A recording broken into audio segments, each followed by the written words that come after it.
It's time.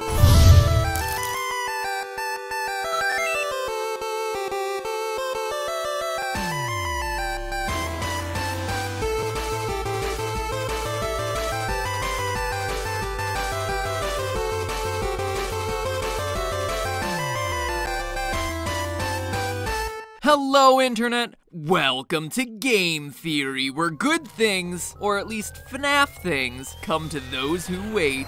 And man, when it comes to this game series, no one was waiting for anything. I mean, the second game came out 3 months after the first, the trailer for the third was 2 months later, and like 4 minutes after that, the game was available to download. So forgive me if I was caught with my pants down on that one. I just wasn't prepared for it. But even more impressive than that abbreviated timeline was your ability to rip that final game apart. Hours after the release of the game, people were discussing good versus bad endings, 8-bit Atari cake, glitching through walls, and punching a flipping code into cement bricks arranged like a telephone dial pad. In regards to that last one, I have 2 things to say. First off, well done to you guys for figuring it out so quickly, and secondly, Scott, seriously. Seriously, Scott? Oh look, here's a wall. Let me just dial in my phone number. Beep boop boop beep boop boop. What? When did we jump from a point-and-click horror game to magical fantasy? This thing is like platform 9 3/4. I expect Harry effing Potter to apparate into Pirate's Cove or something. Jeez, here I was thinking that you'd plug your numbers into,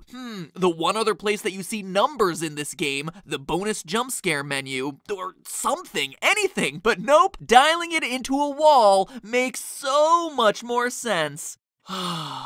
Okay, sorry, just needed to get that one off my chest. Moving on. Now, with 15 days at Freddy's under our belts and a few overtime hours clocked in for good measure, we have ourselves a completed video game trilogy, with the third game giving us more jump scares, more phone guy, and more fan. But this game also contains the final clues we need to get some closure on this game's deviously vague story. Scotty C certainly didn't make things any easier for us, but at this point I think we finally have enough puzzle pieces scattered across the 3 games to assemble a fairly accurate picture of this franchise's lore. Since you guys had a, let's just say, above average interest in this theory, I wanted to create something that answered as many questions as possible about this franchise. But beyond just the details, the question we all want an answer to is, what exactly happened in the story throughout this series? It's a pretty fundamental question to not have an answer to, and yet, despite thousands of videos, forum entries, and Tumblr posts, whoa, hey, put that away, you behave yourself. This game is already scary enough without you sticking your hook somewhere it doesn't belong, okay? Despite all those things, we still don't have a clear picture on the details. Yes, there's a child killer on the loose, the infamous purple guy, who's been using Fazbear pizzerias as his hunting ground of choice for years, but going into the third game, we still weren't sure about who this guy was or even how many victims he'd officially taken. Then there are the animatronics. Sure, we generally understand that the killer's dead bodies have been stuffed into some of the suits, and that with the help of the puppet, the kids were able to find new life in those robotic bodies. But then, what about Shadow Bonnie and Shadow Freddy, who randomly appeared in FNAF 2 only to become prominent figures throughout Part 3? How do they fit in? What about the ghostly Golden Freddy, someone we've been talking about since the first game, and yet we still don't really know anything about him? Well, now that we finally have all the facts, I think it's time we revisit my timeline I presented in the last episode to see what I got right, what I got wrong. Yes, you heard that. Wrong. No shame. I'm a big boy. Mommy, wow, I'm a big kid now. And finally fill in the missing details to create what I believe to be my definitive Five Nights theory. And boy, howdy, it is a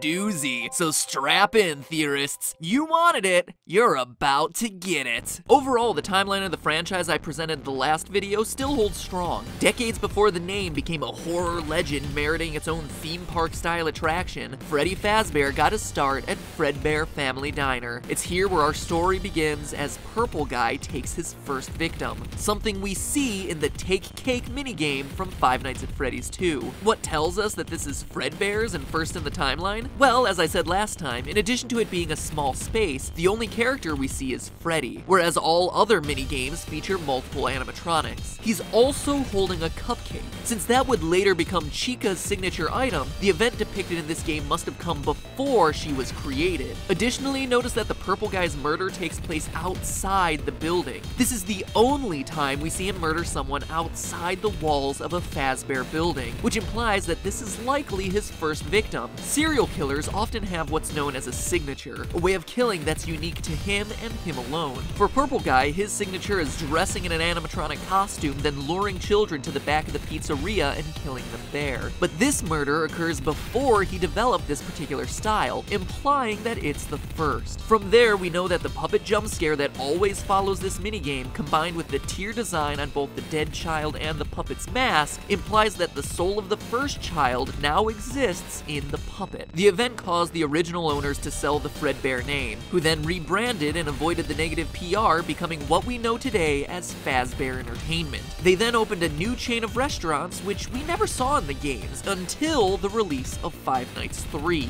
This is not Fredbear Diner like many interpret, but rather the first location of Freddy Fazbear's Pizza, predating the events of Five Nights at Freddy's 2. How do we know? Well, by paying close attention to the old recordings of Phone Guy dug up in FNAF 3, he introduces us to Freddy Fazbear's Pizza, not Diner, before explaining the functionality of the special spring-lock suits. Welcome to your new career as a performer/entertainer for Freddy Fazbear's Pizza.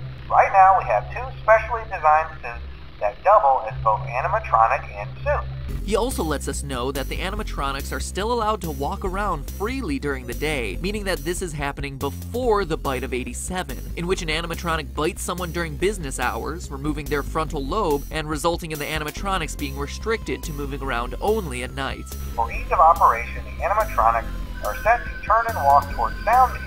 As Phone Guy informs us, and as we see in the Stage 01 minigame, there are two specialty suits, a Golden Bonnie suit and the origins of the infamous Golden Freddy. But the lifespan of these spring-lock suits is actually short-lived as we learn about their one fatal flaw. After learning of an unfortunate incident at the sister location involving multiple and simultaneous spring-lock failures, the company has deemed the suits temporarily unfit for employees. The classic suits are being retired to an appropriate location. Now, let's pause here. Two employees are killed by the failure of a Bonnie suit and a Freddy suit. Where else in the game do we see Bonnie and Freddy sharing a unique feature that no one else in the game possesses? Shadow Freddy and Shadow Bonnie. Could this be the origin of the paranormal Shadow suits? Yes, actually. Shadow Freddy and Shadow Bonnie are tied to the ghosts of the employees who died in the spring suits. Get this, the employees' bodies were taken out of the suits, which is why their appearance is more paranormal and why they can't possess them as well as the children can. Plus, having this as their origin would explain the in-game behavior of both suits. In FNAF 3, we see that Purple Guy hides in a secret safe room that has been built into every pizzeria, a room that's hidden to customers and invisible to the animatronics programming. During the minigames that occur between nights, we see Shadow Freddy lead the other animatronics to this secret room, only to cause them to glitch out and then get torn apart by Purple Guy. This supernatural origin story is how Shadow Freddy is able to enter the safe room when other animatronics can't. How he's able to lead you to that room in the first place when other animatronics wouldn't be able to see it based on their programming, and even why he leads you there, knowing that Purple Guy attacking you will eventually free your soul. That's also why there's no Purple Freddy suit when you do finally enter that room. It's not an alternate Purple Guy costume like many believe, it's an apparition. Suck on that, Harry Potter, I knew someone would apparate eventually. It also explains why Shadow Bonnie's minigame in FNAF 3 always starts on Stage 01, the spring suits, and why it's the one animatronic we control that has the ghostly ability to glitch, fly, and teleport. As we concluded last episode, this is also the point in the timeline of the first missing children's incident, the one we learn about via newspaper clippings in Five Nights 1. So, based on the newspaper clipping evidence we have, we know that the mauve murderer dressed in one of the suits lured children to a back room and